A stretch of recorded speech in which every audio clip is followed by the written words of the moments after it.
What if the one person everyone laughed at turned out to be the only one worthy of the most powerful beast that ever lived? In a school where everyone can beast transform, Lin Qin is the only anomaly who has failed to transform every single time. Others arrogantly mock him at every step, but he humbly endures it all, finding some relief in the fact that at least the girl he likes cares for him. However, the bullies grow jealous and plot to make him beg and kneel before them. His one friend, Garfield, secretly meets him and says there is a special study group that could help him transform. But after trying countless remedies already, Lin Qin feels too hopeless and declines. This scares Garfield. When she returns to the study group, she finds the bullies waiting there, furious that she failed to bring Lin Qin. It is then revealed that the only way for them to become stronger beasts is to devour others. Now, with Lin Qin not arriving, they will have to go hungry. So they decide to devour Garfield instead. Suddenly, a voice echoes, "Security Department. Who's there?" The bullies panic and run. Meanwhile, Lin Qin quickly pulls Garfield aside and tells her to stay quiet. Soon, the bullies realize there is no real security,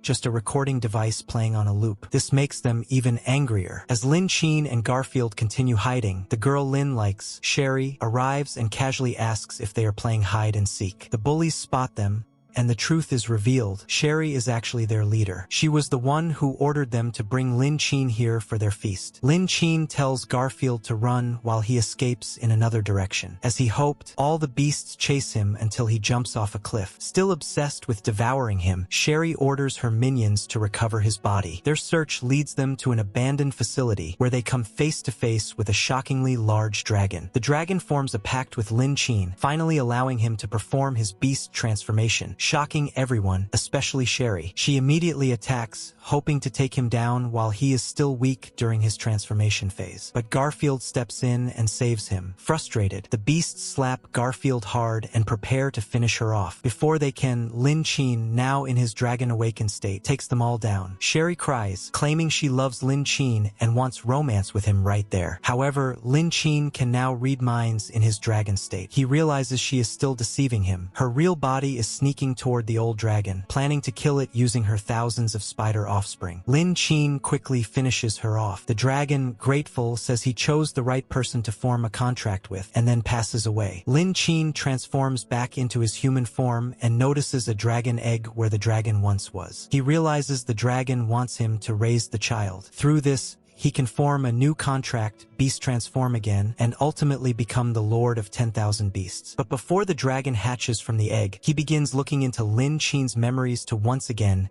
make sure if he truly is worthy of the gift he is about to give him. The dragon sees a huge stadium where a track race is going on. Everyone cheers the participants, saying faster, faster. Another says to put your backs into it, everyone, and that this directly affects their final term grading. Someone else says that Lin Qin is in the lead. We see a guy running really fast. He thinks he can do it this time. Then he looks ahead and says she is watching. Suddenly, a few people right behind him start laughing. He feels something is wrong and thinks they are here and he should prepare his defense. However, the guys behind come even closer and say that jerk looks so touching, trying so hard. Then immediately, a shout happens as they all get past him, calling him a piece of trash who cannot even perform beast transformation. As everyone transforms into beasts, they quickly overtake him. Another says what he is showing off for while making sure he drops since he cannot transform. Another beast comes and says he is in the way. As he falls to the ground, everyone keeps going ahead, laughing and saying he is probably the only one in the whole school who cannot transform. Even the instructor laughs and asks if Lin Qin is okay. Lin Qin coughs and thinks that this time the attack was aimed straight for his head, and luckily he blocked it. Then he thinks he bit his tongue just to muddle through it. The girl who was watching gasps, while the other beast students say he is really hurt and that he asked for it. They say he was too slow and in the way and question what that look is, asking if he wants to fight. Lin Qin just lowers his gaze and thinks he needs to calm down, that it is just a provocation and he can endure it. He tells himself he just has to stay away from them for now. Then one guy tells the teacher he needs to go to the infirmary. The teacher says to go ahead. Another guy says he is so pissed and that jerk has no self-awareness of being a jerk. Then he says this ends here, and tonight he will make him kneel and beg for mercy. Later, Lin Qin explains that so-called beast transformation is when humans establish a connection with beasts, thereby obtaining beastly power that surpasses humanity. Everyone in this school can transform except for me. Since I can remember, I have been trying to connect with beasts. Let alone connecting,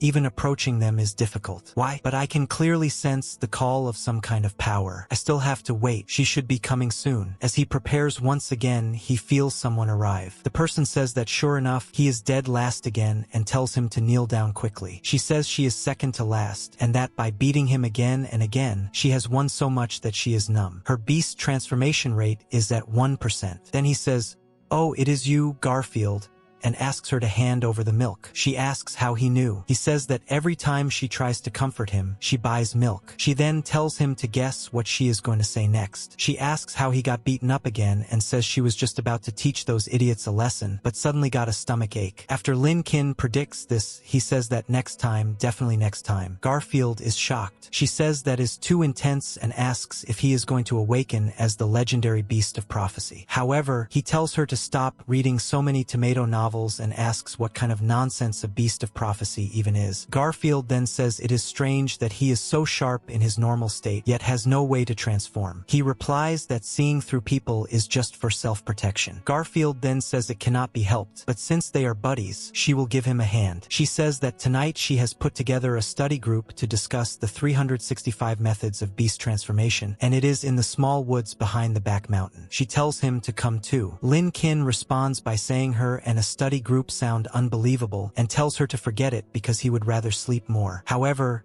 Garfield grabs his arm and says she is begging him. Then, seeing his reaction, she suddenly bursts out laughing. She says she was just kidding and fooled him again and asks how she could possibly share her secret study method. She tells him goodbye and says he should watch her back while he desperately tries to catch up. Then she leaves while Lin Kin just stands there watching. Later, as she moves a bit ahead, she meets someone who greets her and says she has arrived. He asks why she is the only one and reminds her that he told her to bring that jerk Lin Kin. She says Lin Kin has diarrhea and could not make it today. Immediately, they slap Garfield. He reminds her about their group study trick and says that compared to bitter training, direct food supplementation improves transformation rate much more. Then he brings up the problem. Lin Kin did not come.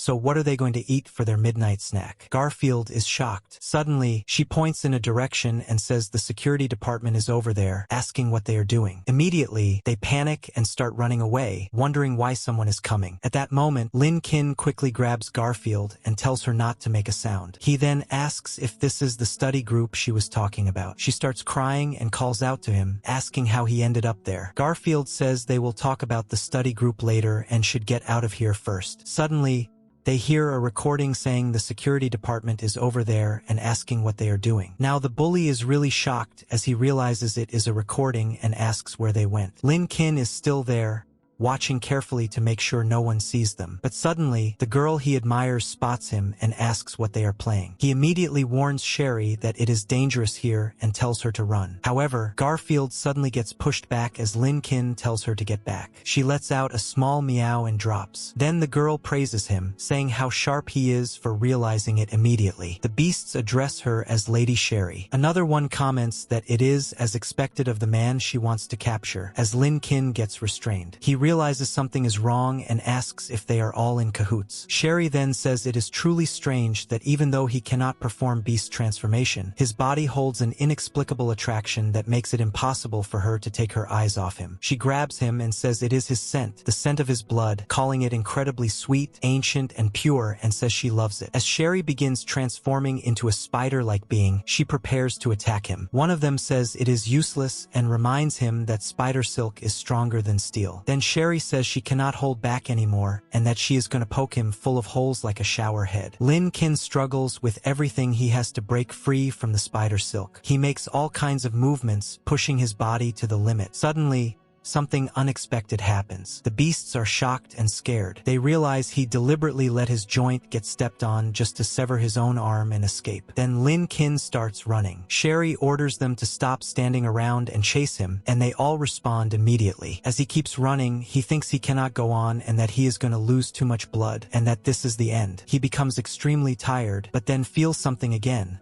the same strange sensation calling him somewhere. Suddenly, one of the beast bullies shouts that he has caught him and leaps toward him. But Lin Kin has already jumped. As he starts falling off the edge, the others look down and call him a complete lunatic. Another one orders them to go down and find him immediately, saying he wants to see Lin Kin dead or alive. As we see Lin Kin below, he notices a place right in front of him. The others also reach there and assume he crawled inside, so they begin entering. One of the beast men wonders if their school even has a place like this. Sherry immediately shuts him up and tells him to follow her. As they all move inside together, they look around in shock and say the place is huge, questioning if it is an abandoned research institute. Then someone spots him and says there he is. But suddenly, they all freeze. Right behind Lin Kin stands something terrifying, a really huge beast. It is staring directly at him. The others are frightened and realize what it is. They say it is a dragon, repeating it in disbelief, and question how it is possible since dragons supposedly went extinct 20 years ago. Sherry, however, becomes extremely excited. She starts thinking that this is a legendary divine beast, the supreme being, the absolute apex. Lin Kin then realizes something and says that it was the dragon summoning him all this time. Meanwhile, the others panic and say he is about to initiate beast transformation. One of them declares that they should kill him while he is still weak. Sherry is fully ready to do anything. Immediately, Garfield jumps in between Sherry's attack and warns Lin Kin to watch out. She takes the hit and gets badly hurt. She apologizes to Lin Kin for tricking him into coming to the study group. Sherry gets annoyed and calls her a brat, telling her not to get in the way. At that moment, Lin Kin's transformation advances further. As his dragon power rises, he suddenly feels overwhelming strength. He grabs Garfield and pulls her to safety. Then he turns toward Sherry and attacks. Sherry starts screaming that it burns. The other beasts panic. They realize he has turned into a dragon and start running away in fear. Lin Kin gently puts Garfield down and tells her it is okay now and to wait for him. He briefly helps stabilize her, then turns toward the fleeing beasts. He calls them out, saying they were the ones who slapped Garfield. He quickly takes down one of the bullies. Another one panics and insists he did not slap Garfield. Lin Kin responds that even if he did not, he still hit his head earlier. Then he proceeds to take him down as well. Meanwhile, Sherry, still struggling, tries a different approach. She starts acting submissive and says she was wrong, claiming Lin Kin has always been special to her. She offers herself, saying he can do whatever he wants. Outwardly, she acts seductive, thinking that no matter how strong he is still a man and cannot resist her. But inside her mind, she is thinking something completely different. She plans to escape with her real body, believing Lin Kin will be finished soon anyway. She thinks the dragon is already old and near death, and she will use countless spiders to tear it apart, leaving nothing behind. She plans to turn Lin Kin back into a powerless loser and make him her lowest slave instead of killing him immediately. However, everything she is thinking, Lin Kin hears it all. He repeats her thoughts word for word. Sherry is terrified and asks how he can know what she is thinking. Lin Kin calmly responds, asking why she thought she could escape his sight this time. Sherry panics, and before she can react further, he takes her down. After that, Lin Kin says he will not look any further and realizes his power is starting to fade. He looks at the dragon and understands what is happening, asking if it is because the dragon is dying. Suddenly, the dragon's body begins to burn, as if entering a final transformation, nirvana. Lin Kin understands and asks if this was what the dragon truly wanted to give him. As the flames settle, a single dragon egg remains. Now, Lin Kin stands there with the egg in his hands. Back in a really big dorm, we see Lin Kin. He notices Garfield waking up and says she is finally awake. Garfield groans and says her head hurts and her whole body aches, asking where she is. He tells her she is in his dorm and explains that no one is willing to live with him, so she can rest there in peace for a while. Garfield suddenly reacts dramatically and says she treated him like a brother, asking if he did something else. He immediately denies it. Garfield then recalls what happened last night. She says it was Sherry who tried to take her out and calls her a bastard. Then she remembers that Lin Kin transformed into a dragon and saved her. She bursts out laughing and says there is no way that could be real since he is dead last in rankings. She convinces herself it must have been a dream and says her head hurts too much, so she is going back to sleep. Lin Kin thinks to himself that the baby dragon cannot be discovered by anyone. He considers that he could easily brush Garfield off, but then decides there is no need to hide it from her. He tells Garfield that she was not dreaming and that he really did transform into a dragon. Garfield, still half asleep, jokingly asks if he is dreaming instead. Lin Kin then explains that last night seemed like a one-time thing, and although he currently has transformation ability, it is very weak. He says that if he wants to regain that power, he must successfully raise it. Then he shows her the baby dragon. Garfield's eyes light up as she sees it. She says it is so cute and that even her tough heart has melted, and she wants to pet it. Lin Kin warns her that, theoretically, dragons have been extinct for decades, and many people would want to get their hands on it. So until it becomes strong enough, they cannot let anyone know about it. The baby dragon continues sleeping peacefully. Garfield confidently says to leave everything to her, calling them the strongest partners and saying they are just like a family. Then she jokes and asks that if they are a family, which one of them is the dad. Lin Kin just stays silent. After that, he shifts the topic and tells her to explain everything she knows about the study group. Meanwhile, Sherry has been missing for 3 days. In another place, a group chat is shown where someone is frantically messaging her. He keeps asking if she is there and why she did not come to the study group that night. He wonders if she is asleep and offers to order her a late-night snack, even promising to bring her breakfast the next morning. He keeps calling out to her,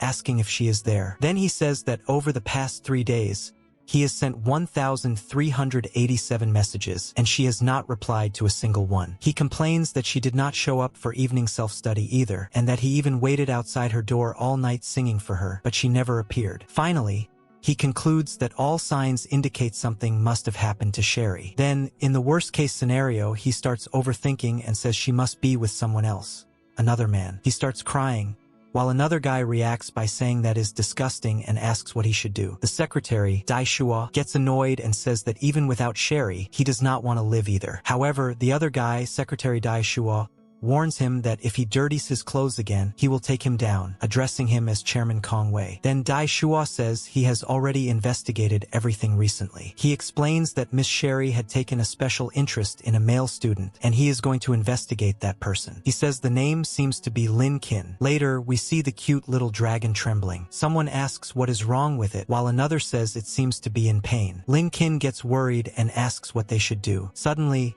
there is a huge pile of poop in his hand. Garfield bursts out laughing and says that from today onward, he is a poop scooper and has to get used to a life stained with poop. He reminds her that she said they were family and tells her not to run away from responsibility. The little dragon starts trembling again. Lin Kin asks what is wrong with it now. Garfield guesses that it is probably hungry and wonders what baby dragons eat. Lin Kin sighs and says raising a kid is too hard. He then says that if it is a matter of food, the school has a logistics department. He mentions an uncle named Old Xiao, who used to be a beast tamer and should know what dragons eat. He tells Garfield to stay in the dorm and take care of the little dragon while he goes to buy food. Later, Lin Kin arrives at the logistics department. A guy there asks if he is looking for Old Xiao and says the old man is probably drunk again. He tells Lin Kin to just come to him if he needs anything. He introduces himself as a general worker in the logistics department. There are also a lot of dogs around. Lin Kin quietly observes everything. Mai listens to his situation and says that whether it is a bird or a reptile hatchling, high-protein food, mainly meat, is essential. He invites Lin Kin to try the food, saying the logistics department also provides cooking services. Lin Kin tastes it and says it melts in his mouth. Others who try it also react the same way, saying it melts in their mouths as they happily keep eating. Suddenly, Lin Kin notices Garfield there and asks why she came. Garfield casually says she got a little hungry. Lin Kin gets slightly annoyed and says he was going to bring food back for her, and asks if he did not tell her to take care of the little dragon. Garfield says it is in the bag. Lin Kin warns that if the little dragon gets discovered, they are done for. Garfield says she knows. He then asks why she brought it out anyway. She casually says she got a little hungry and tells him to relax. She adds that he cannot keep the little guy locked in the dorm forever, and that it needs fresh air too. She says she knows the limits. Then she opens the bag and shows him, telling him to look at how happily it is eating. Lin Kin gives in and says all right, and that they should head back as soon as they finish eating. He warns that if they are seen, it will be big trouble. As they continue, Lin Kin starts thinking. He realizes the dragon cannot stay in the dorm forever, and that he needs to find a safer and more suitable place for it to grow. He also thinks about the study group and remembers what Garfield said, that they are very dangerous and will come knocking sooner or later. Just as Lin Kin is lost in thought about them, suddenly a guy approaches and starts sniffing him. Lin Kin gets slightly tense. Then the guy says that Lin Kin has the scent of her perfume on him. Then the guy comes close to Lin Kin and starts sniffing him. He suddenly gets excited and says it is Sherry's scent. Garfield immediately reacts reacts and calls him Chairman Kong Wei. Mai also notices this, and his expression suddenly turns serious. Lin Qin realizes that this guy is the chairman of the study group. Kong Wei then demands that Lin Qin tell him everything he knows about the study group. Earlier, Garfield had already told Lin Qin that Chairman Kong Wei is responsible for the recent disappearances of many students in the school. They grow stronger through dietary supplementation, meaning devouring others. She also mentioned that he is extremely arrogant because of his powerful background, and that he is one of the strongest students in their year. His beast transformation abilities,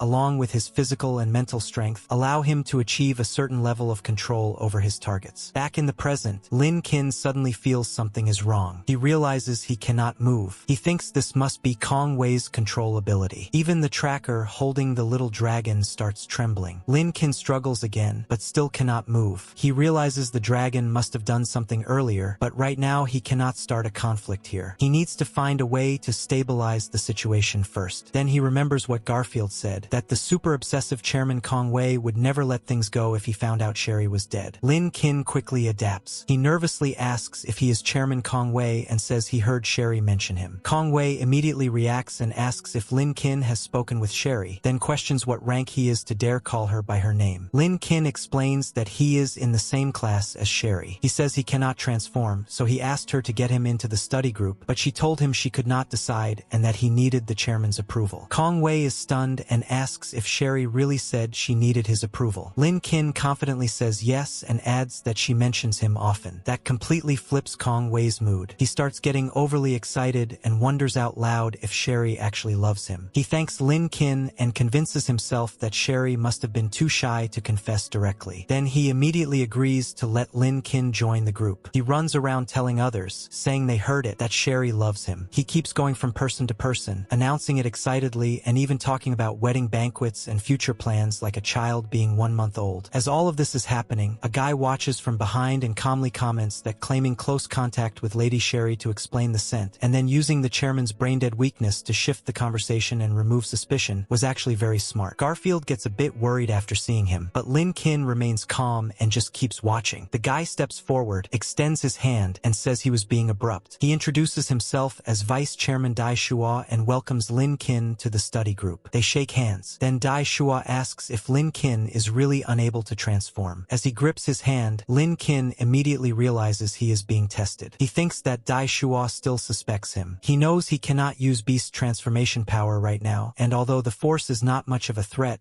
he still has to pretend. He reacts as if it hurts and plays along. Meanwhile, Garfield quickly explains that Kong Wei has another deputy, Dai Shua, whose beast transformation is a kangaroo. She says he has strong arm strength, is super annoying, and is also a serious germaphobe. As Dai Shua continues holding his hand, he suddenly notices something and asks what that is. Lin Qin casually apologizes and says that as a poop scooper, it is reasonable for him to have a little poop on his hands. Dai Shua's expression instantly changes. He becomes extremely uncomfortable. Lin Qin then points out that there is also a little on Dai Shua's left cheek, right cheek, forehead, and chin. That completely breaks him. Dai Shua panics and loses control, shouting angrily that Lin Qin wants to die, and immediately begins transforming. He throws a punch and sends Lin Qin flying. Garfield panics and rushes to him, calling out to him. Dai Shua, still furious, yells that Lin Qin dared to play him. Garfield notices Lin Qin coughing and asks if he is okay. Lin Qin weakly tells her to quickly extort him, no, to ask for medical expenses. Garfield hesitates and says this is not the time to think about money and that she is taking him to the hospital. Lin Qin insists that she listen to him. She agrees. Then Garfield suddenly starts screaming loudly, saying there is blood and that he is coughing it up. She accuses the study group of being morally corrupt and having twisted humanity, saying they attack someone who cannot even transform. She calls everyone to come and look, questioning where the justice is, and keeps bringing up how poor they are and how they cannot afford the medical bills. Dai Shua immediately understands what is happening. Annoyed and wanting to end the scene quickly, he throws money at them and tells them to shut up and take it as medical expenses. Garfield picks up the money and happily thanks him. After collecting it all, she walks over to Lin Qin and says they got the money and should go to the hospital. Lin Qin calmly says he is fine and reveals that the blood he spat earlier was actually chili sauce that he swiped from a barbecue stall. Garfield is confused and reacts in disbelief. Lin Qin explains that they have to save money for the little dragon's milk powder. Garfield then says she was only pretending to be scared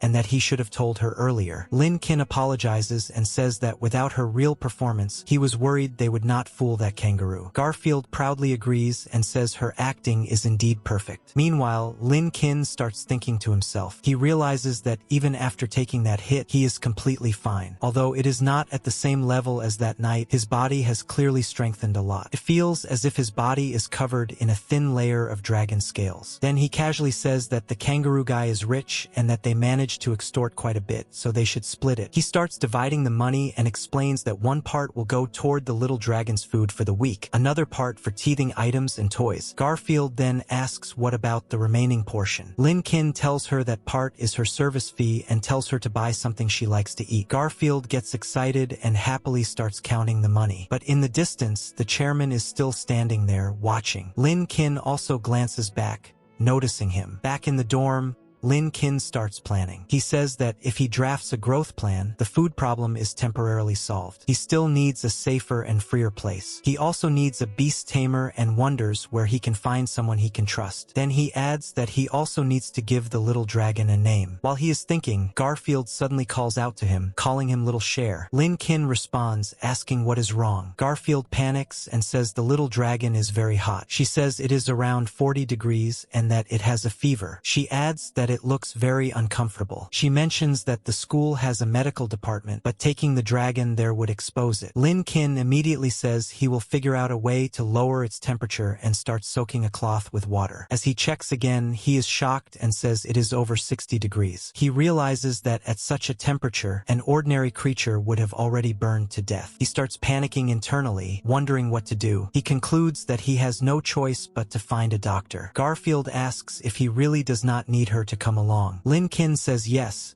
explaining that more people would attract attention and it is better for him to act alone. He adds that if he waits a bit longer, there should not be many people in the emergency department. As he steps out, he notices that the vice chairman is also nearby, watching him. The vice chairman looks at the bag again and complains that it looks dirty just from seeing it. Lin Kin arrives at the hospital. Inside, he notices a small puppy walking with the help of wheels. A lady doctor is gently playing with the puppy and praises it, saying it did a good job completing today's rehabilitation task. Then a group of people approaches her. One of them questions why she is wasting money on a disabled local dog and claims it is for her own good. Another says they have better breeds and even offers her a family discount. The lady doctor gets annoyed and says that those boring, utilitarian middle-aged people do not understand anything. The middle-aged group leaves, complaining that she treated their kindness like trash and calling her emotionally immature. One of them adds that they heard she does not have many friends and that her parents died early, calling her a weirdo and telling others to stay away from her. After they leave, the place becomes quiet again. Lin Kin, wearing a disguise, walks in. He observes the doctor and thinks to himself that she looks gloomy, yet prescribes such expensive medicine, wondering if she is actually a quack. Then we see Fan Fan relaxing. She says there probably will not be any patients today either, and wonders if she is really not cut out to be a doctor. Suddenly,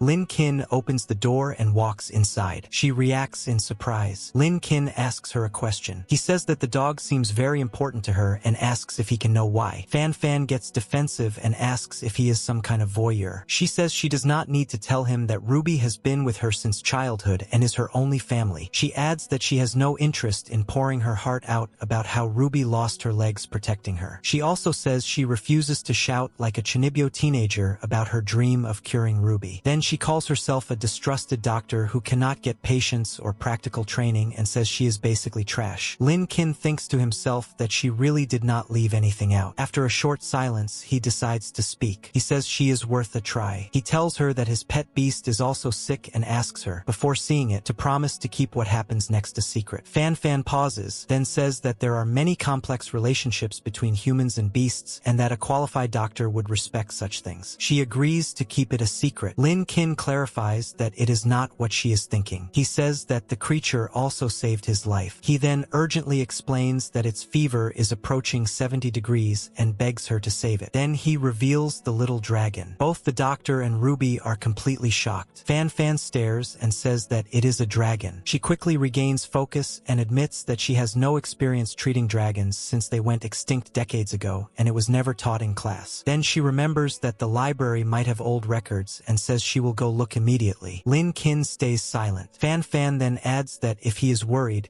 he can come along. Lin Kin declines. He thinks this is a necessary test to see if she is trustworthy, and also a good chance to deal with the kangaroo tracking him from earlier. He tells her he will wait there and says he is counting on her. Fan Fan agrees and rushes out. Outside, Fan Fan is excited. She says out loud that it is a dragon and asks Ruby if she saw it, saying the world is still full of infinite possibilities. Ruby barks in response. Then, suddenly, Fan Fan notices someone nearby. She looks surprised as she spots the vice chairman standing there. She reacts with confusion. The vice chairman walks past, and Fan Fan calls out to him, asking if this deep V-neck situation is some kind of harassment. He ignores that and directly asks her to tell him what that person just put in his bag. Fan Fan is confused and asks what he means. The vice chairman explains that he realized something. When he attacked Lin Kin earlier, a normal reaction would have been to use the bag as a shield. But instead, Lin Kin subconsciously protected the bag and kept acting cautiously afterward. He says that even though the bag looks incredibly dirty, there must be something important inside, possibly related to Lady Sherry's disappearance. He says he is very concerned and demands to know what is inside. Fan Fan firmly says that this is a matter between doctor and patient, and she will not tell him. The vice chairman then calmly explains that a kangaroo's arm strength is 6 to 10 times that of a human, and that beast transformation would further double it. As he says this,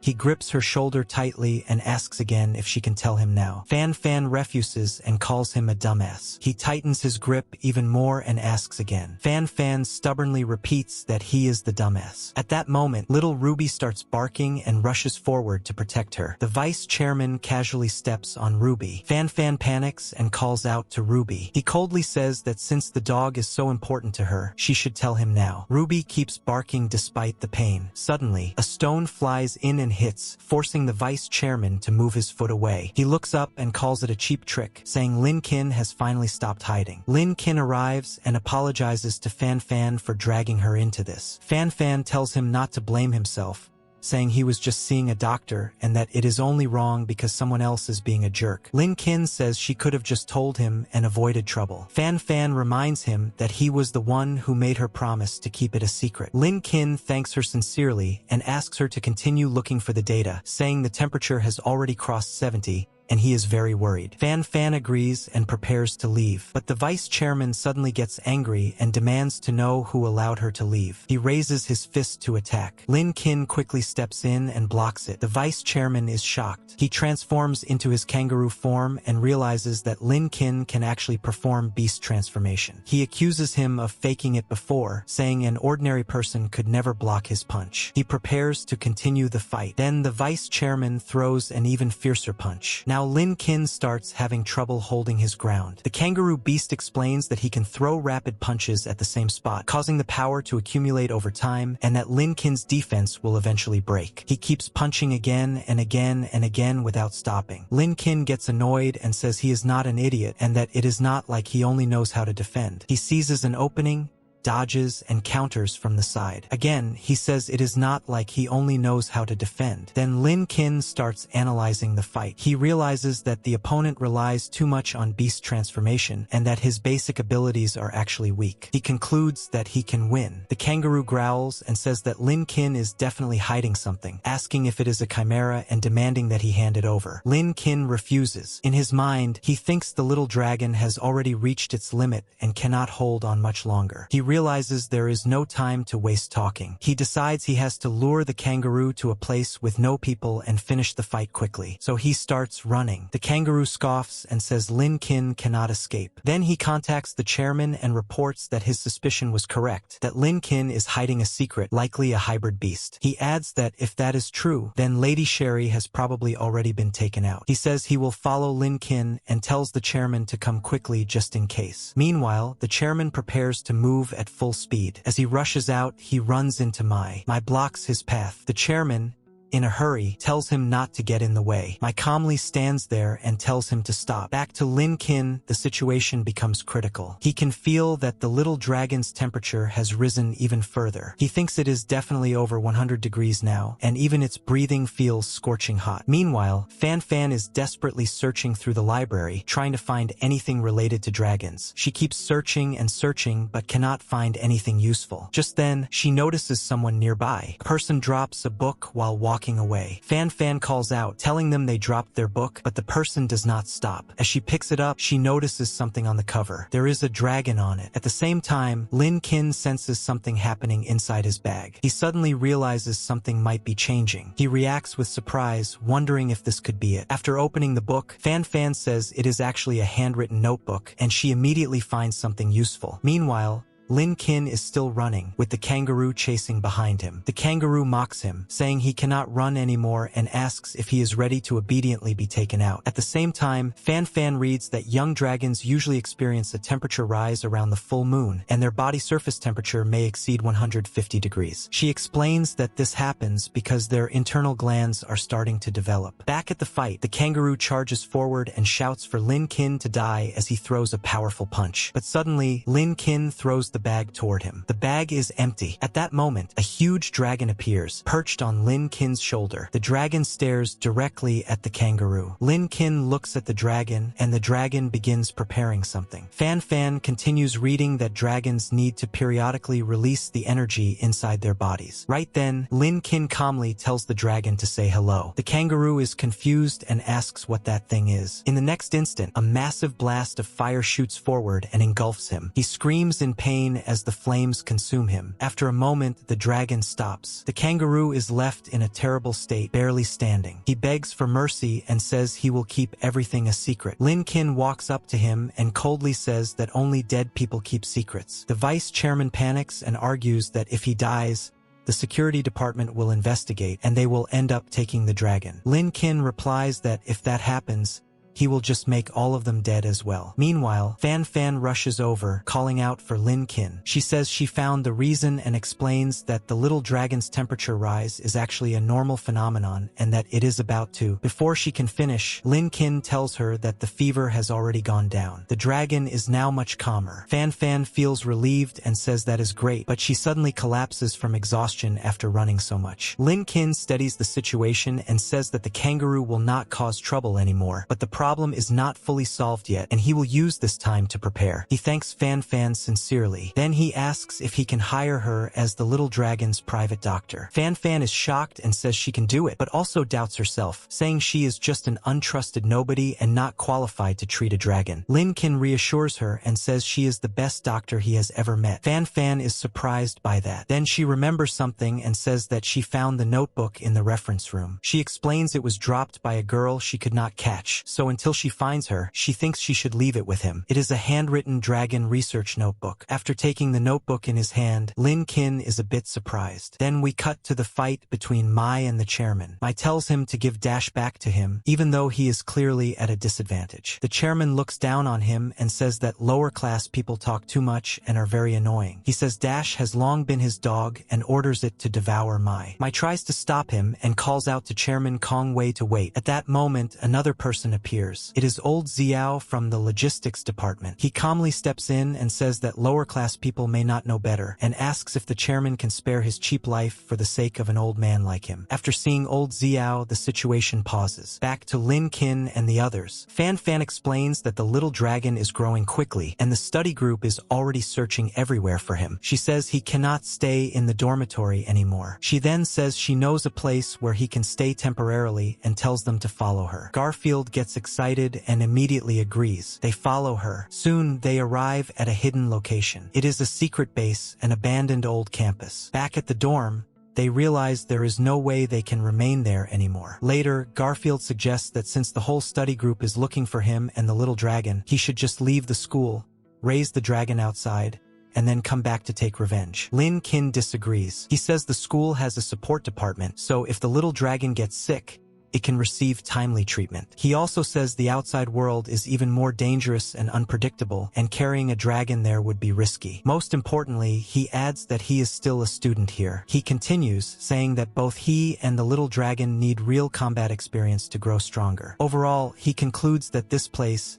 being far from the central campus, is currently the most suitable option. Then he looks around, coughs a bit, and comments on how long it must have been since anyone lived there, since everything is so dirty. He declares that today is going to be a big cleanup and asks if everyone is ready to help. Everyone gets excited. Even the little dragon starts picking up tables and chairs. Lin Kin laughs and tells it to do whatever makes it happy. They all begin cleaning at full speed. The dragon is clearly enjoying itself. After a while, they relax a bit, play around, and even start joking and snapping at each other. Lin Kin excitedly cheers, calling Xiao Nan the number 1 member. Soon, Garfield arrives carrying 2 big bags, and Fan Fan comes along as well. Fan Fan announces that she is here and asks how the cleaning is going. After taking a look around, they both feel it is still not properly cleaned. Garfield suggests they should help and says they should let the little dragon and Ruby go outside to play. Lin Kin asks if they were followed. Garfield confidently says that is impossible and calls herself the King of Stealth. After finishing up, Garfield proudly announces that cleaning is complete and that it is time to party. She says she specially made food for everyone and boasts that she is the queen of cooking. However, after tasting it herself, she immediately admits it tastes terrible and complains that she spent the whole afternoon on it. Fan Fan bluntly says there should not be a next time. Lin Kin, however, stays calm. He eats it and says that if you taste it carefully,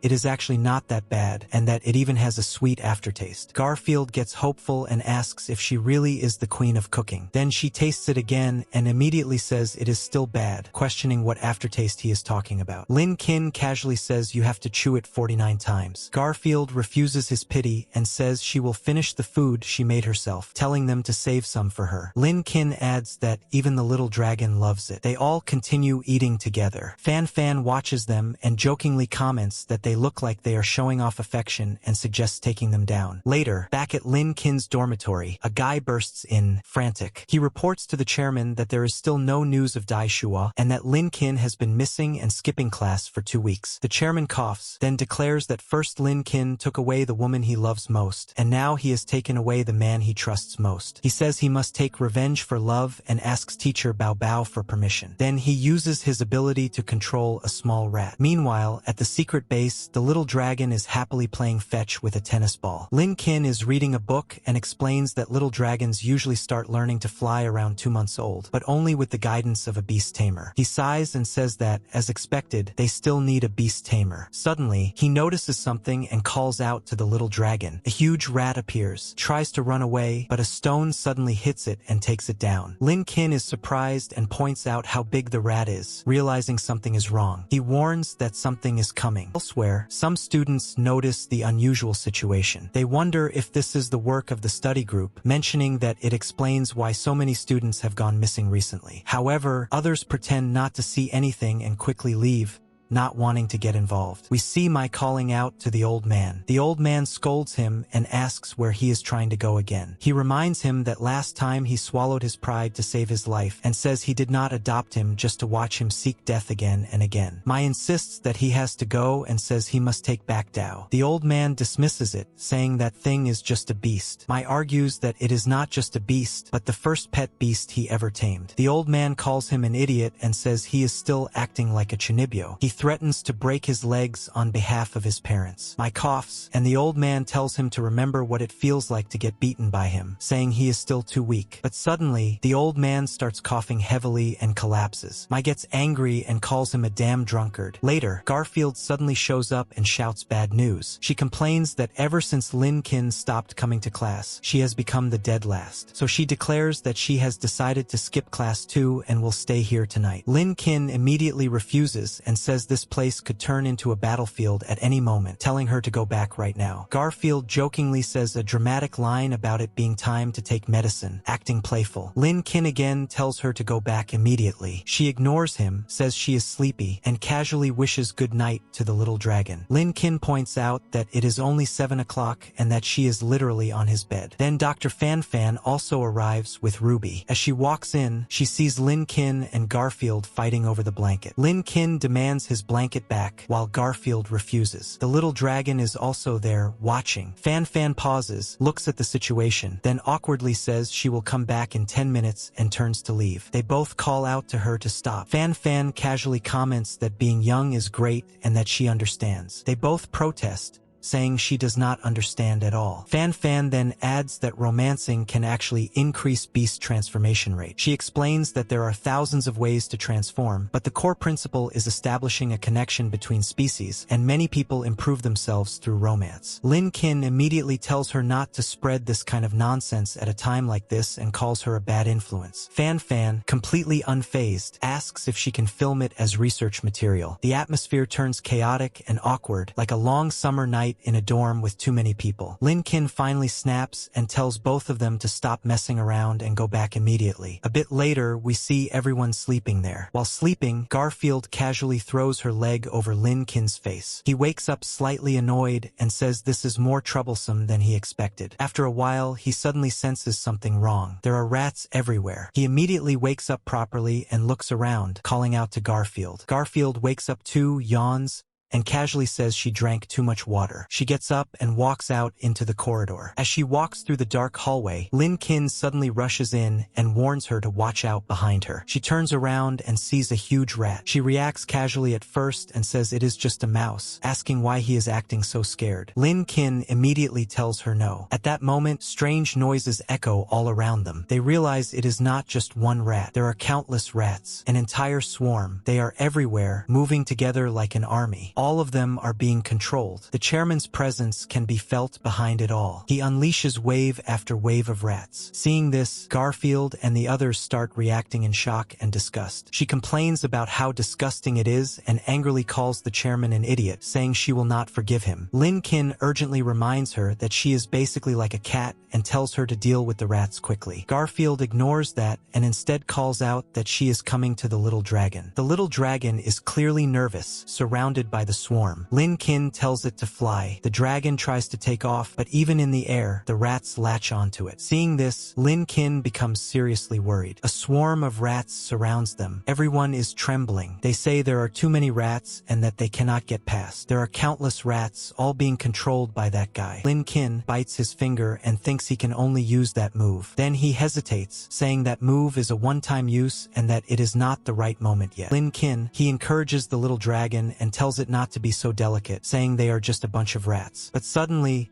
the dragon gets completely swarmed. Lin Kin keeps talking to it, saying its teeth are more numerous than theirs, its claws are sharper, and that it is the master of 10,000 beasts. Hearing this, the dragon suddenly snaps out of fear. It remembers what it is, a dragon. These lowly rats are nothing to it. Its aura begins to awaken. The dragon starts trembling, but this time with power. Powerful aura bursts out. The rats immediately panic and scatter. Lin Kin praises it and says it did a great job, noting how strong its aura was. But soon, he notices the rats are gathering again. He quickly decides they need to move and tells everyone to climb to the 3rd floor through a crack in the ceiling. They manage to climb up. Below them, the rats form a terrifying sea, like a flowing river. Garfield reacts in disgust and says she is going to take 100 baths after this. Then she suddenly realizes something important. They forgot Dr. Fan Fan. They call out to her, asking if she is still alive. Fan Fan is barely hanging on, clinging to a piece of cloth, saying she is about to die. She is in a very dangerous position. Garfield says she is a good doctor and they cannot leave her. Lin Kin quickly makes a decision. He tells Garfield to escape immediately and go get help while he goes to save Dr. Fan Fan. He adds that they also need to completely resolve the study group problem, but warns her not to go to the security department. Instead, she should go directly to the school's Supreme Council. Garfield gets serious and agrees. She says to leave the little dragon to her, calling herself its guardian. Then she jumps out of the window and runs off at full speed to get help. After she leaves, Lin Kin reassures himself that she will be safe once she is out. He then picks up the dragon and tells it that it did very well tonight and should rest, saying he will handle the rest. As he prepares to move, he looks down and sees that the entire lower floor is still filled with rats. He thinks about how to get close to Dr. Fan Fan. In the end,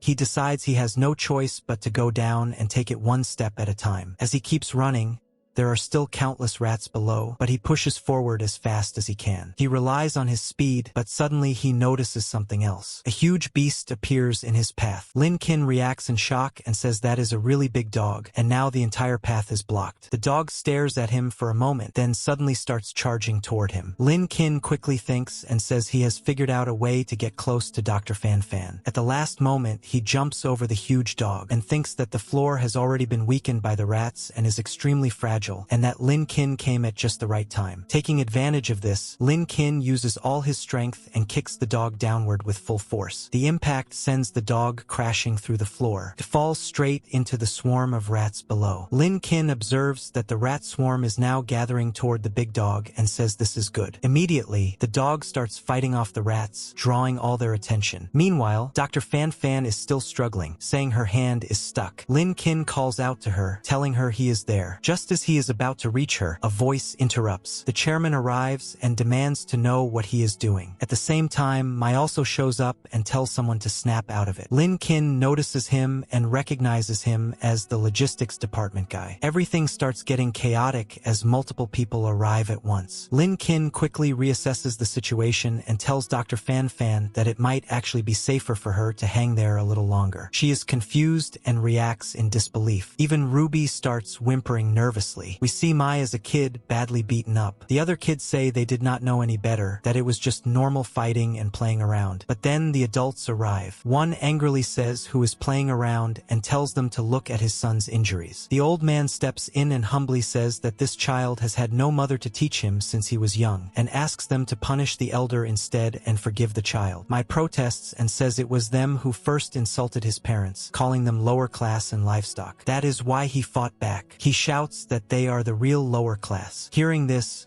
one of the men gets furious and calls him a brat. As the man begins transforming, the old man panics and starts slapping Mai, calling him a little punk and asking if he thinks he is tough. He then bows repeatedly, apologizing to everyone and promising to discipline him properly. Mai looks confused and asks why the old man is kneeling. Suddenly, the transformed man grabs Mai. He declares that this place belongs to beast men and that ordinary people who cannot use beast transformation exist only to serve them. He says they are no different from cats and dogs, just livestock. He orders them to lock Mai in a dog cage so he can understand his place. Mai is thrown into confinement. He struggles and shouts for them to let him out, but no one listens. Then he notices something. There are many dogs nearby. One of the dogs walks up to him, drops a toy bone, and looks at him kindly. Mai clenches his fist and says he will prove them wrong. He grabs the toy and declares that even if he cannot use beast transformation, he still has dignity. That is how he meets the little dog and becomes friends with it. Back in the present, that same dog has become a huge monster, now being controlled by the chairman. We see flashes of young Mai playing with the dog. Then the chairman appears and mocks him, saying the dog belongs to him now. Mai refuses to accept it, but the chairman treats it like a game, saying he will draw a bone and see who the dog chooses. In the present, Mai faces the massive beast, which is about to attack him. At that moment, Lin Qin arrives and steps in. Lin Qin tells him that this is not a situation where words will solve everything. He says in this school, where even eating people can be covered up, fists and teeth are what matter. He adds that he already understands the enemy's weakness, that the study group relies too much on beast transformation. Someone scoffs at him, telling him not to get carried away. The chairman coldly tells Lin Qin that he has been expelled from the group. Lin Qin replies that it is really a pity, but since they are parting, he asks if the chairman can at least tell him who the study group's instructor is. He says it is hard to imagine that they alone could suppress something like food supplementation to become stronger. The chairman dismisses him and asks if he really thinks he is qualified to know that. Lin Qin calmly says that maybe he will ask after beating him into submission. The chairman tells him to come on and prepares for a strong attack. Lin Qin focuses. He thinks about forming a connection with the dragon. He realizes that the little dragon's growth directly affects his own abilities. Last time, when the dragon released high power and breathed fire, his body also gained a corresponding ability. Although it seems like a one-time use for now, he believes it is more than enough to handle the current situation. He prepares to unleash his move. Suddenly, something feels wrong. Spikes begin emerging from the surrounding walls. A voice shouts for him to watch out, but it is too late. The spikes shoot out from all directions and strike Lin Qin. Some of them even pierce through and slam into the ground. 5 minutes earlier, we see Garfield running as fast as she can through the woods. Suddenly, she spots someone and calls out, asking if they are a student and saying something terrible has happened. She asks them to notify the Supreme Council. Then she realizes he is a teacher and feels relieved. The man says he was just heading there anyway, but the moment Garfield looks closely,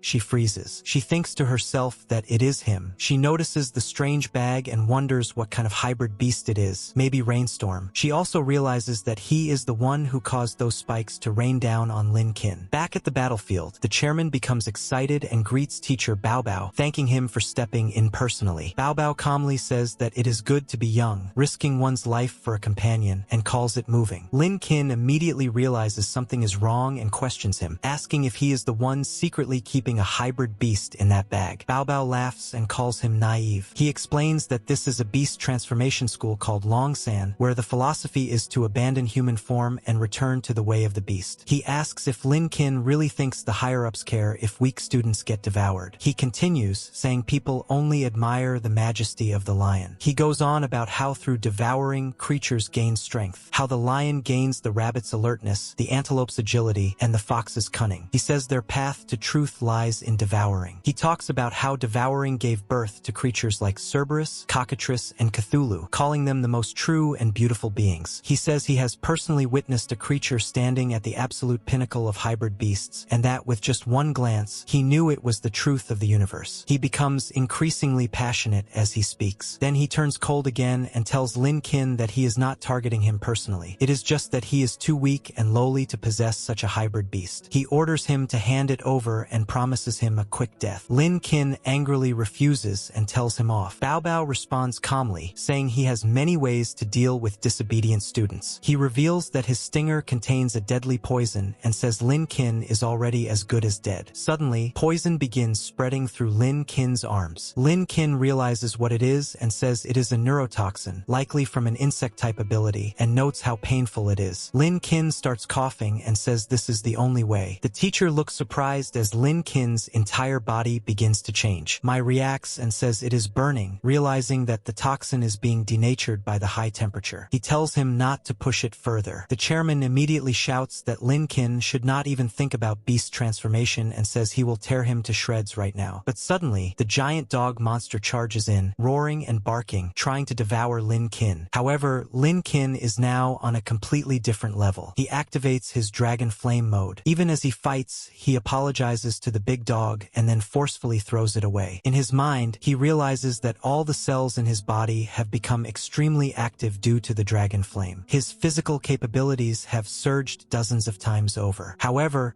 he also understands that he can only maintain this state for a limited time. As the battle continues, the sheer intensity makes everyone around uneasy. The teacher watches and laughs. The chairman and Mai both focus seriously on the fight. Lin Qin quickly calculates his limit and thinks he can only maintain this power for 45 seconds. He tells Mai that he does not have time to help him, and that he will have to handle things on his side alone. Mai understands and immediately moves toward the chairman and the other beasts. At the same time, Lin Qin turns his focus toward the teacher and charges straight at him. The chairman commands his army of rats to attack all at once. However, Mai fights back and starts taking down the rats one by one. Dr. Fan Fan, still hanging, calls out to him. She explains that the essence of beast transformation is forming a connection with animals. She says the chairman's ability is a type of mind control, where he induces fear through abuse and then uses that fear to control them. She adds that if his focus is interrupted, the big dog can regain consciousness. She tells Mai that Lin Qin is right, he should attack the chairman directly, since he himself is not that strong. While fighting off the rats, Mai asks how exactly he is supposed to interrupt his focus. At the same time, the chairman runs toward the big dog and starts yelling at it to wake up. When that does not work, he begins beating the dog even more brutally. Mai sees this and shouts at him to stop. He charges forward and yells for the dog to open its eyes. But suddenly, the dog reacts and grabs Mai, slamming him against the wall and biting into his shoulder. The chairman watches this and starts laughing. He mocks Mai, asking how it feels to be bitten to death by the dog he raised since it was a puppy. He keeps laughing, clearly enjoying the moment. Then suddenly, a voice calls out to wake the dog up. Dr. Fan Fan, still hanging, struggles and manages to move the fan she is stuck on. The chairman notices her movement. She keeps shaking it and shouting desperately. At that moment, Ruby loses her balance and falls. Fan Fan also begins to fall, screaming. Ruby lands directly onto the chairman's face. For a brief moment, everything pauses. Fan Fan is confused. The dog, which was biting Mai, suddenly stops, but the chairman becomes furious. He directs all his anger toward Ruby, calling her a stupid dog and starts kicking her repeatedly, trying to crush her. Fan screams Ruby's name in panic. Then, a voice cuts through the chaos. Someone asks where the chairman's focus went. The chairman is momentarily confused. Suddenly, he notices something. A small green toy. Mai speaks up and tells the dog it is time to play fetch. The big dog suddenly pauses. It remembers something from the past.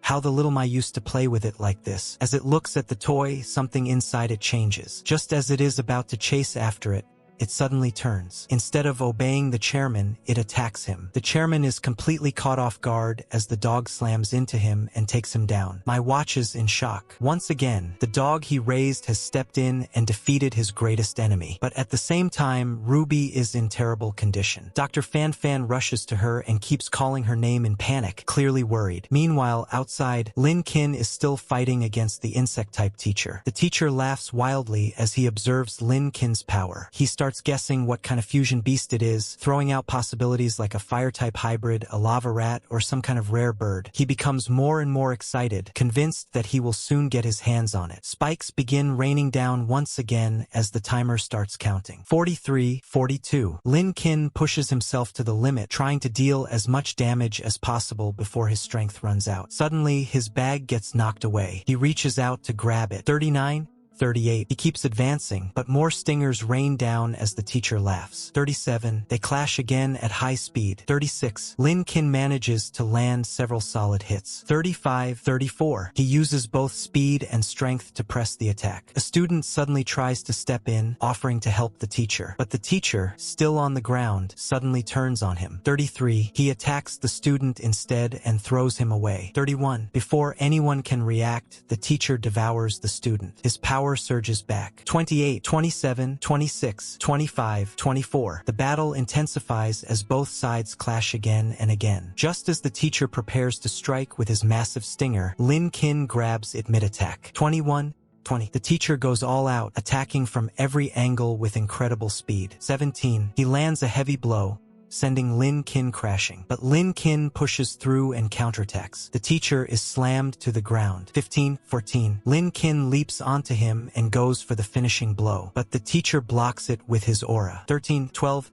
11. The countdown reaches 0. A huge explosion erupts. When the smoke clears, Lin Kin has reverted back to his human form. He is exhausted, barely standing. The teacher lies on the ground, breathing heavily. For a moment, it seems like it is over. Then suddenly, the teacher moves. He slowly gets up and says he almost died, surprised that he actually lost to a student. He becomes curious and asks what kind of hybrid beast Lin Kin possesses. Lin Kin panics internally. He realizes his dragon flame power is completely depleted, but the teacher does not know that. He thinks quickly, deciding to act like he still has the upper hand. The teacher then makes a request, asking to see the hybrid beast he lost to. Lin Kin hesitates for a moment. Then he opens the bag. The little dragon appears. The teacher looks at it in shock and realizes what it is. He stares and says it is a dragon. After seeing the dragon, the teacher is completely stunned. He asks what it is, realizing it is a dragon, the apex of all beasts, one of the highest existences. Then he corrects himself,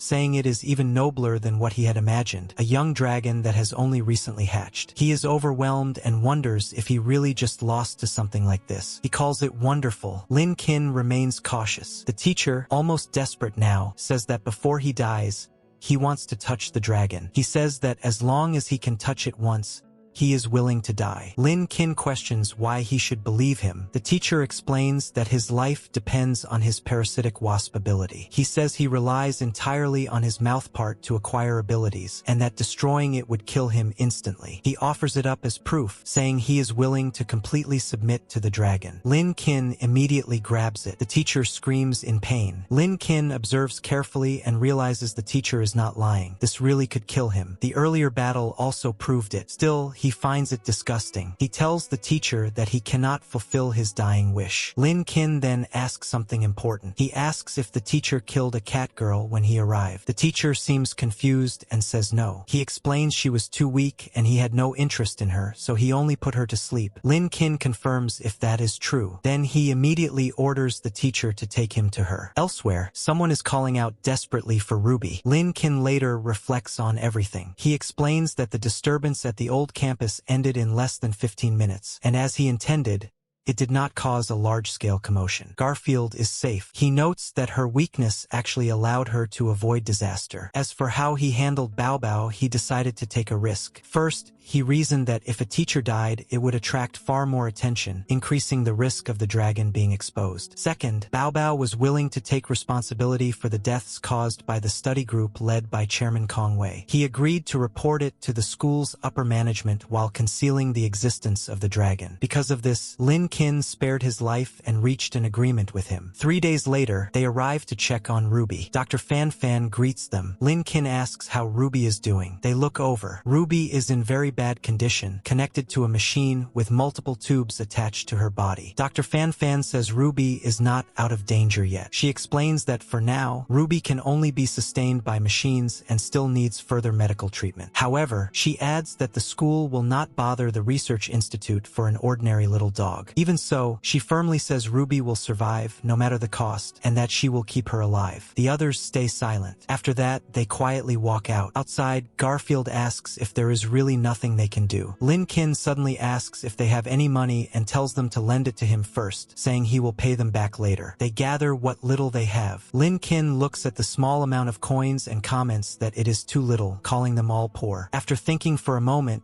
he walks to the reception desk. He tells the staff to deposit the money into Ruby's treatment fund. The staff looks at the amount and questions if that is all. Lin Kin starts thinking. He realizes that everyone around him is broke, and Dr. Fan Fan is probably not in a better situation either. Ruby's treatment is expensive. Raising a dragon is also expensive. He concludes that he needs to find a way to make money. A lot more money. Finally, after a hell of an experience, we see a small smile on the main character, Lin Kin. He tells Garfield that he will leave the little dragon with her for a while, saying he has something to do and needs to step away for about an hour. Garfield gets curious and asks where he is going. Since the dragon is so important to both of them, she feels that whatever he is going to do must be serious. Lin Kin does not explain and quietly walks away. In the hallway, he looks extremely tired. He slowly walks toward the lift and just stands there, silent. It is unclear what he is thinking. Later, in another place, we see medical staff preparing something. One person says they are coming. Another reports that the body temperature is 37.5 degrees, heart rate 95, and blood pressure 98, all normal. Lin Kin arrives and calmly says he is ready. They begin preparing for a blood transfusion. Lin Kin lies down and starts donating his blood. As he looks at the person receiving it, he softly says that lately he has gained some confidence and that he will become the strongest. Then it is revealed the person he is donating blood to is his father. His father is in urgent need of blood. That is why Lin Kin needs money, not just for the dragon, but for his father as well. Later, we see a completely different place. It is a beautiful and strategic location. A mountain blocks the view from the campus, making it hidden. There is an open clearing perfect for training. A small cabin stands nearby, looking comfortable. The stone walls provide excellent cover, and if they are discovered, there is even a water route for escape. This place, introduced by teacher Bao Bao, is perfect for them. Garfield comments that the teacher must be a saint. Lin Kin immediately corrects her and says he is still a bad guy. Mai looks around and comments on how ridiculously big the school is. He then says that as repayment for saving him and Dao, he will use everything he has learned to train Lin Kin's pet beast. He asks what kind of beast it is. At that moment, the little dragon pops out. Mai is shocked and realizes it is a dragon. He quickly regains composure and says he will not give it special treatment just because of that. He gets serious and tells them to get ready. Lin Kin gets slightly nervous and says that might not be necessary, but Mai is already fired up. He gives the first command and tells the dragon to fly. Then he asks if they are trying to develop its flying ability. Lin thinks about what Mai said. The little dragon only flew that one time because it was a life or death situation, so it doesn't really count as mastering flight. Mai explains that flying takes a lot of stamina and most creatures instinctively avoid it, so it needs slow and patient training. training. Before that though, Mai says Lin should first build a basic connection with the dragon. He tells Lin to train it using a whistle. Lin's like, how am I supposed to do that? Mai explains that every time he feeds the dragon, he should whistle in the same rhythm so the dragon starts associating that sound with food. So Lin tries, but yeah, his whistling is kinda trash. Still, the little dragon tries its best to respond. Mai keeps going, saying that after repeating this enough times,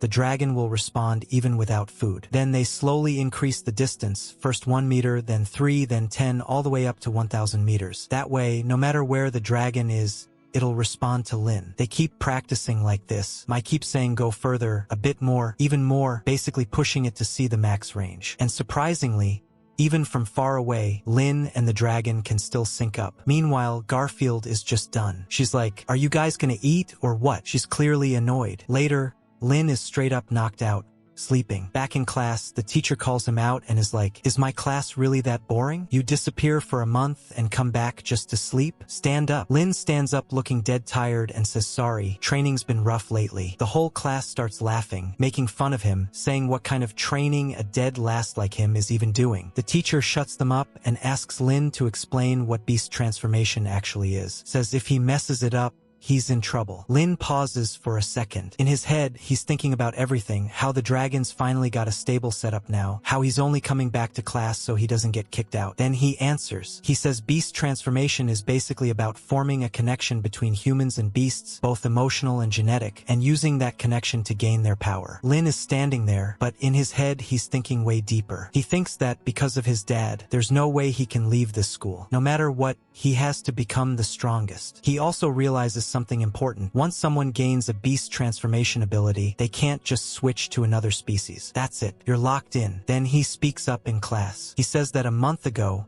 all of this would have been just a dream for him, but now he can finally see a bit of hope. And when it comes to increasing the beast transformation rate, it's not just about training your body.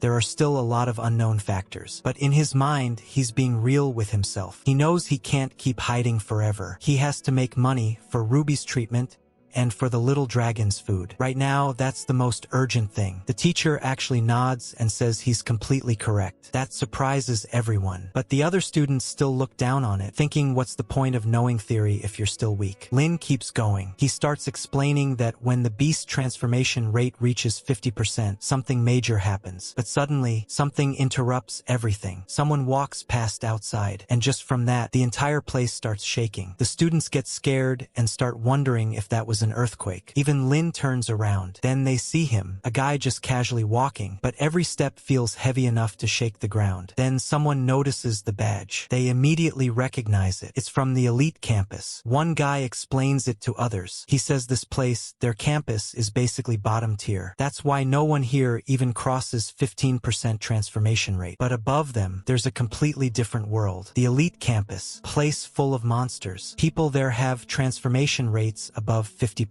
Everyone is shocked. They start wondering why someone like that would even come here. Then that guy walks straight up to the classroom door, opens it, and casually says he needs 3 prey. His name is Chow Meng. And yeah, this just got serious. The teacher looks at the guy and immediately realizes something is off. He asks if he's a student from the elite campus. The whole class reacts instantly. Someone whispers that it might actually be Chow Meng. Another says that insane pressure just now was all from him. Then someone else drops the info. He's the youngest person to ever reach over 50% beast transformation rate. Even Lin notices the badge and understands this guy is on a completely different level. The teacher quickly switches tone and respectfully asks what brings him here. Chow Meng looks bored out of his mind. He clearly doesn't want to repeat himself, so he bluntly says not to make him say it twice. He needs 3 prey for a proficiency test. That word hits everyone. Prey. The class starts panicking. Someone recognizes it as that hunting game from the elite campus, the one that mimics real animal hunting. Another explains that it's basically a test, but with actual lives on the line. People don't come back the same. Some lose limbs. Some don't come back at all. Now everyone is shaken. One student angrily asks what they're being treated as. Chow Meng doesn't even hesitate. He casually says they're basically just consumables. That line hits hard. Everyone is disgusted. He's not even trying to hide it. To him, they're not even human. One of the people with him tries to step in and tells him he shouldn't say things like like that. Chow just shrugs and says fine, pretend he didn't say anything. Then he moves on like it doesn't matter. He explains the deal. Anyone selected will get paid. Around 200,000. He straight up says he's buying their lives. The guy behind him again tries to stop him, saying he shouldn't say that either. But the damage is already done. The class is furious and disgusted. Lin is different though. He's thinking that money could solve a lot of problems. Ruby's treatment, the dragon's expenses. But at the same time, he knows this is insanely dangerous. So he decides to stay out of it for now. Then suddenly, one student snaps. He slams his desk, stands up, and shouts that this is a joke. He questions how they can use people's lives for entertainment and says rules like this should have been abolished long ago. But before he can do anything, someone appears behind him, smacks him on the head, knocks him out instantly. The man calmly apologizes to the teacher, saying he just helped maintain discipline. The teacher is clearly shaken but quickly agrees and thanks him. After that, silence. No one dares to speak. The man walks out like nothing happened, and the entire class just sits there, frozen. One student whispers that it only took one strike. Another says the gap between them is just way too big. Chow Meng doesn't care about any of that. He looks around and says since no one has objections, he'll start choosing. Then he starts pointing. He picks one and calls him crocodile. Then another pangolin. Then a girl skunk. The tension in the room is insane. No one wants to be picked. But then one guy suddenly speaks up. He suggests someone else. He says there's one person who would make the perfect prey. Turns out, it's personal. The crocodile guy wants Lin to suffer with him, so he points straight at Lin and says it's him. Chow Meng doesn't even hesitate. He just shrugs and says fine, one more won't make a difference. The crocodile guy starts laughing. This was his plan all along. The teacher, clearly shaken, just goes along with it. He tells the 4 chosen students to go with Chow Meng. But Lin suddenly speaks up. He tells Chow Meng to wait. Everyone turns to look at him. Lin asks a simple question. He says that in this test they run and Chow hunts them, right? So what happens if the prey kills the hunter instead? That question changes the vibe completely. Chow Meng slowly turns back. Then he smirks. He actually finds it interesting. The other students think Lin has lost it. They start whispering that he's just talking nonsense out of fear. After all, how is someone like him supposed to fight someone with over 50% transformation rate? He can't even transform. But to Chow Meng, this is fun. He says the kid has guts. And because of that, if Lin somehow wins, he'll reward him with an extra vial of evolution potion. The butler behind him immediately steps in and says he shouldn't say that. He reminds him it's extremely valuable. Chow Meng just shuts him down. He asks if he needs permission. The butler immediately backs off. Later, they arrive at a massive cliff. Chow Meng points upward and says the test will take place at the training ground above. The place is huge. There are multiple zones laid out across the area. A long training ground setup, different terrains, hiding spots,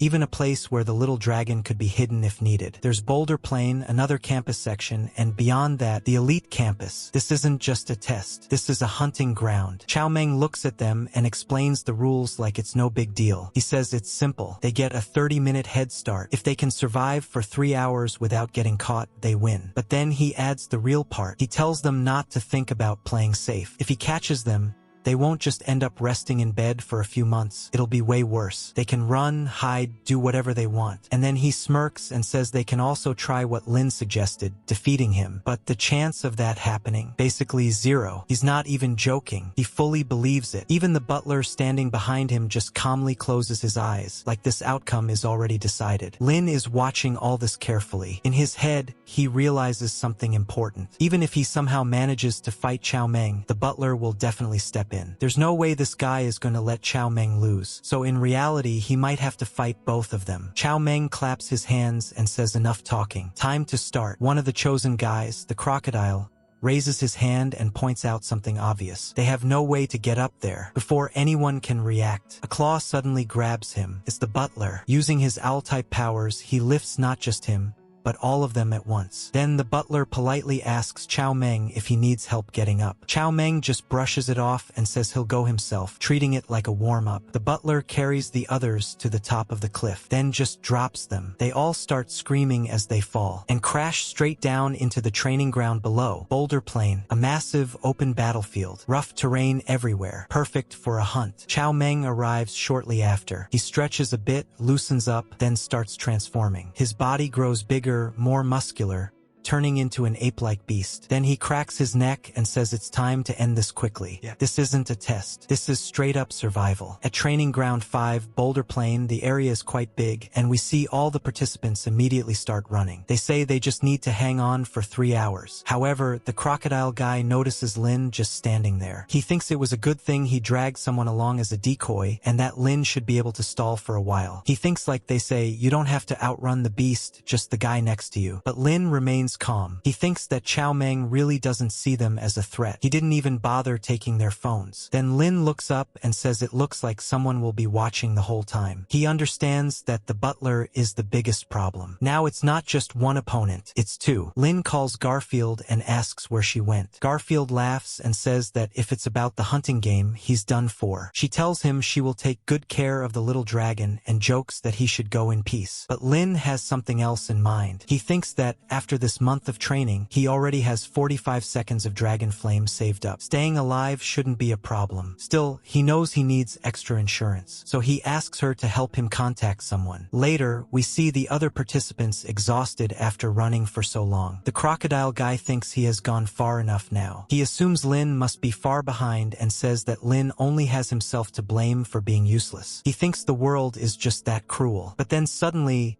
he notices something. Someone is there. He gets scared and reacts, asking if it is Bao Bao and why he is there. Lin steps forward and explains. He says that a wild buffalo is stronger than a lion, but it still becomes food because of its instinctive fear. He tells them that they actually have the advantage, and that working together to attack is the best option. The crocodile guy gets angry and starts talking back. But before he can do anything, Lin steps in and strikes him, telling him to shut up. Then Lin says he already knows all his little tricks and doesn't care. He says he doesn't feel like explaining anything. The only thing that matters now is that they listen to him. As Lin grabs him, the crocodile guy can clearly feel the pressure. He realizes Lin is not the same as before. Meanwhile, somewhere else, Chow Meng, in his ape form, is calmly tracking them. He looks at the ground and notices something strange. The footprints suddenly stop. Chow Meng starts looking around because he feels like people are hiding nearby. But then, suddenly, Lin comes right behind him and tries to grab him. Chow Meng reacts instantly. His agility is on another level. He easily dodges and laughs. He says Lin's plan is a frontal attack and calls it bold. Lin doesn't back down. He says he won't know anything unless he tries. He wants to see how big the gap really is between him and an elite. So he keeps attacking, trying to grab, trying to strike again and again. But Chow Meng just keeps dodging everything effortlessly. He keeps saying it's too slow. Again and again, Lin can't land anything. Then Chow Meng mocks him. He says Lin's skill level doesn't match his big talk and asks if he really can't even beast transform. Lin realizes the problem. He thinks Chow Meng is insanely fast. He can't land a hit at all. But then suddenly, one of Lin's attacks actually lands. Chow Meng just stands there and takes it. After getting hit, he barely reacts. He says the hit is way too light and calls it boring. Then, after seeing everything Lin can do, he casually uses his tail and swats Lin away. Lin goes flying. At that moment, from behind, the crocodile guy jumps in, roaring as he attacks. Chow Meng looks at this and almost finds it funny. He says they're going for a group fight and calls it touching. Then, without even trying, he kicks the crocodile straight in the face, then drags him across the ground like it's nothing. The skunk girl and the pangolin guy jump in to help, but it doesn't matter. Chow Meng grabs one with his hand and the other with his tail. Completely effortless. He looks bored. He says they're still boring and that they're nothing. He even says it won't take much time to finish all of them. But right at that moment, while Chow Meng is busy handling them, Lin comes back, this time with his dragon power activated. He attacks from behind and says it's time for round 2. Hearing Lin say round 2, suddenly Chow Meng turns back and says that using teammates to create an opening means Lin isn't a good person. He says too bad, Lin is too weak and he doesn't even need to defend. However, as he notices Lin's hand coming toward him, he realizes there is a bit too much power in this one. As the hand collides with him, he feels a lot more power than usual. The butler is watching from above all of this happening, and now Chow Meng is getting a bit scared. Then Lin shouts that now is their chance. However, the butler above thinks that being blocked by the rocks was intentional and that for this kind of test, the young master should be able to handle it. Chow Meng is in real trouble. He's getting very nervous and even even scared. The crocodile roars and goes to grab his legs, saying he got him. Then suddenly, the lady starts using her techniques, and the stench is way too much. Immediately, Chow Meng blocks his nose, saying it's so stinky it burns his eyes. Then the pangolin guy starts attacking again and again, rolling from all directions. He's moving so fast, with so many hits and attacks, making things really difficult for Chow Meng. Chow Meng says the teamwork is very good, but the attacks are all too weak. He says it's simply scratches and that he can break free in a flash. But then Lin attacks again, and his strikes land really hard. Chow Meng thinks that this is the most troublesome part. His counterattacks keep getting interrupted at every opportunity. Then he says watch him as he starts twisting with a deadly glare. The crocodile is doing his best to make sure he doesn't get out, but he starts shouting in frustration. However, the crocodile is still feeling very confident. He says elites are nothing special. The pangolin guy is also laughing. The skunk lady thinks they have already won. But suddenly, a hand starts moving, and suddenly, even Lin feels something approaching. A giant ape appears, carrying a huge weapon and a shield. It attacks everyone. Lin says this is as he notices the monster protecting Chow Meng. Then Lin thinks that Chow Meng also has a battle pet, actually 2 of them. Now things are getting a bit tough for him as well. What will he do next? If you don't want to miss it, subscribe right now and turn on all the notifications.